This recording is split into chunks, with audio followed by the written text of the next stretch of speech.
Hi everyone.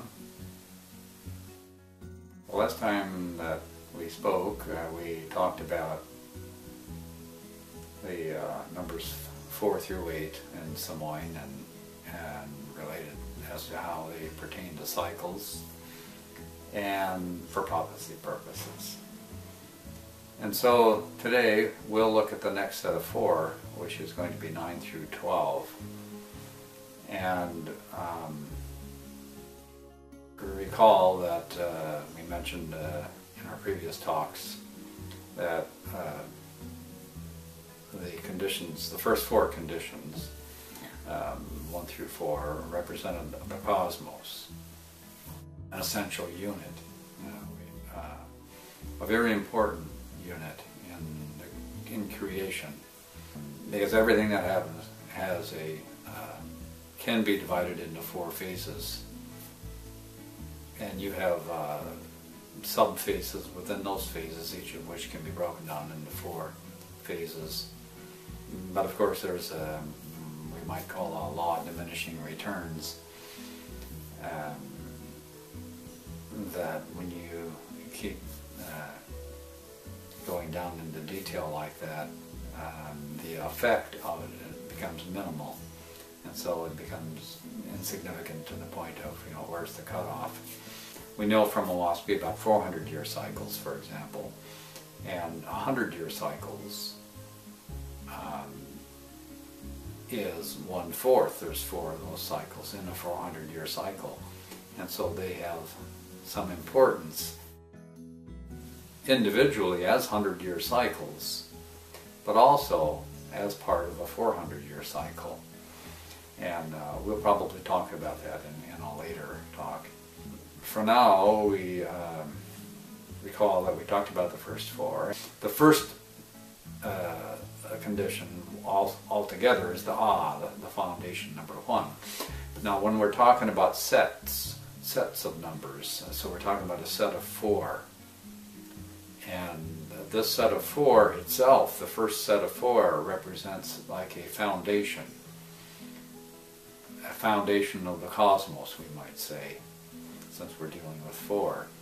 And so we mentioned that the first 4 have to do with the outer realm, essentially, the foundation for what's out here, corporea, but also in form, anything that's in a form, as compared to something which is unseen, which is the second foundation, which is 5 through 8. And 5 through 8, we mentioned, while it deals with the inner foundation, the inside, the soul, the spirit, the thoughts, the vortexia, while it deals with that, and vortexia as it manifests in the inner realm, because vortexia is actually a medium in between the seen and the unseen, which is very interesting. Or I should say between the unseen and corporea. So it manifests both on the inner planes, but it also manifests on the outer realms of existence. And so the first 4 then deal with the outer realm, and the next 4, 5 through 8, deal with the foundation for the inner realm. But in a sense as well, because the first one is a foundation, it's a repetition of the cycles. So the first foundation, the first set of 4 is a foundation, and the second set of 4 relates to O, which is the second condition. In other words, the foundation, is to O, which is the objectivity and the abstraction, and the feminine compared to the masculine, and all that. So, just as you have that, so you have the first set of 4 as being the foundation for cosmos, and the second set of 4 being like the abstraction of the cosmos, the inner portion of the cosmos, the receptive or the feminine aspect of the cosmos. But now, bear in mind though that as we mentioned before, that the outer never goes away. The outer manifestation is always there. It's just that it's not being the focus. It's not an ascendancy, so to speak.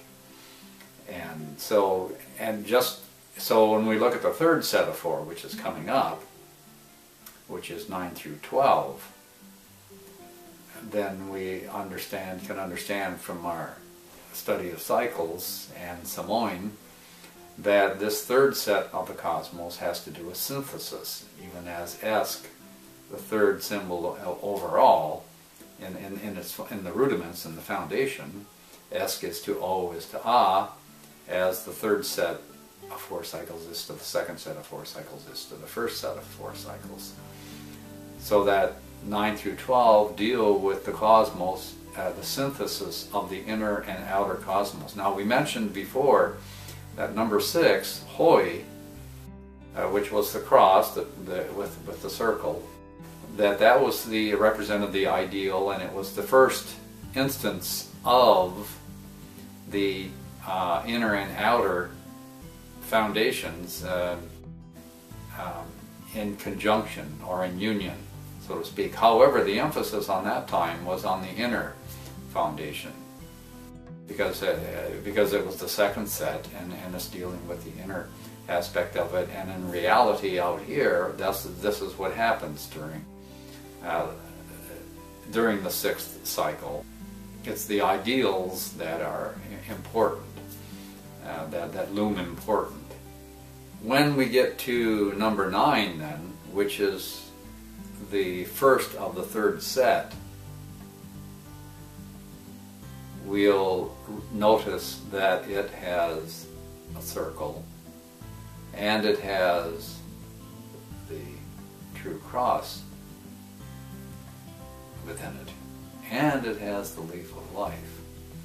And so as we can understand that this then is the foundation, number 9 is the foundation for that third set, the foundation for the synthesis of the inner and the outer realms. And we learned about the leaf already in the last time we spoke somewhat about it. And the leaf represents the leaf of life, but it represents sustainment too. Sustainment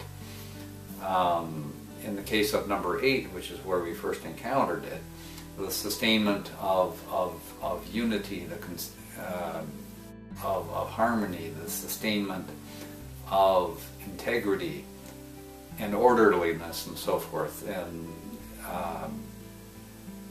what number 9 has then represents is we have the ideal and we have the leaf of life there.